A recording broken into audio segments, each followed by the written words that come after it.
किसानों का आंदोलन बीजेपी के लिए बड़ा मुश्किल बना और बार बार यह सवाल उठा कि किसानों की इस परेशानी का समाधान हो तो आखिर कैसे। जरा सबसे पहले नेहा जी आप इस पर जवाब दीजिए। नेहा जी प्लीज।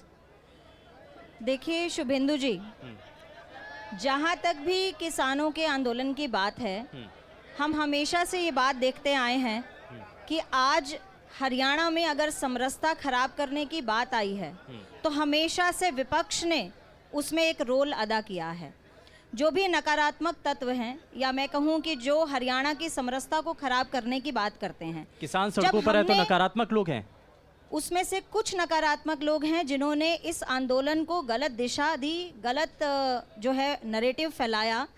जब 14 फसलों पर एमएसपी देने के लिए हरियाणा सरकार प्रतिबद्ध हुई, आज से पहले मेरे साथी प्रवक्ता यहाँ बैठे हैं, अगर एक साल भी एक फसल पर भी किसी ने एमएसपी दी हो, मैं खुद बताती हूँ आपको, जब चौटाला साहब की सरकार थी, ओम प्रकाश चौटाला जी मुख्यमंत्री थे, केवल एक बार बाजरा की फसल एमएसपी पर खरीदी गई। आज तक के हरियाणा बनने के बाद, संयुक्त पंजाब में जब हरियाणा बना, उसके बाद से आज तक केवल एक साल एक बार बाजरा की फसल एमएसपी पर खरीदी गई, ओम प्रकाश चौटाला जी के समय में।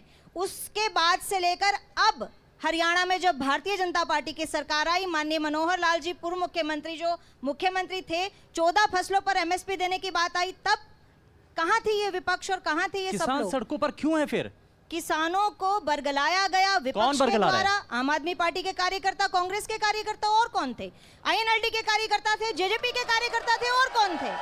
जो भी किसान, मैं खुद एक किसान परिवार से हूँ, मैं खुद किसान परिवार से आती हूँ, मेरी किसानी है, हमारी 9 एकड़ जमीन है, बहुत बड़े किसान नहीं हैं हम, लेकिन जो किसान 5 एकड़ से कम का किसान था वो सब अपने घर में काम कर रहा था। लेकिन कुछ ऐसे विपक्ष के लोग इस बात को एक एजेंडा बनाकर पूरे भारत देश के समरसता को खराब करने के लिए, हरियाणा प्रदेश की समरसता को खराब करने के लिए एक नकारात्मक इरादा लेकर हमारे हरियाणा को खराब किया। एक बात बताइए, लेकिन अगर आप कह रहे हैं कि एक सेकंड बस, जब दोबारा किसान आंदोलन की बात आई थी तो हरियाणा का किसान पंजाब के किसानों के साथ नहीं खड़ा था। क्यों? क्योंकि नहीं खड़ा था, बिल्कुल नहीं खड़ा था, क्योंकि मैं जिस जगह से आती हूँ, हिसार से, सिरसा, हिसार, रोहतक, महम, भिवानी, महेंद्रगढ़। नहीं, किसान ही कहते हैं कि उनको तो बॉर्डर पर रोक लिया गया ना, किसानों को बॉर्डर पर रोक लिया गया। केवल और केवल पंजाब का किसान और आम आदमी पार्टी के एजेंडे पर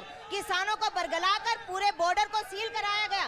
ये सिर्फ और सिर्फ अरविंद केजरीवाल की और यहाँ पर हुड्डा जी की, चाहे वो आईएनएलडी हो, जेजेपी हो, इन सबका नकारात्मक इरादा था।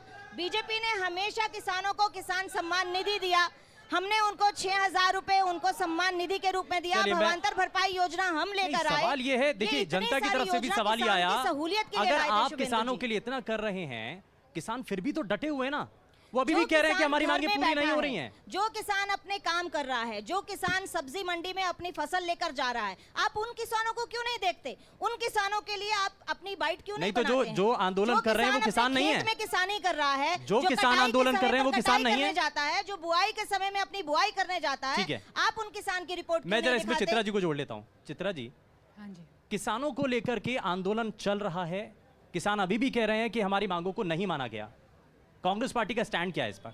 और सबसे बड़ा आरोप तो बीजेपी के नेता यही लगा रहे हैं कि आप बरगला रहे हैं किसानों को। देखिए, मैं समझती हूँ कि सबसे ज़्यादा नकारात्मक तत्व आज कहीं बैठे हैं तो भाजपा के सदन में बैठे हुए हैं।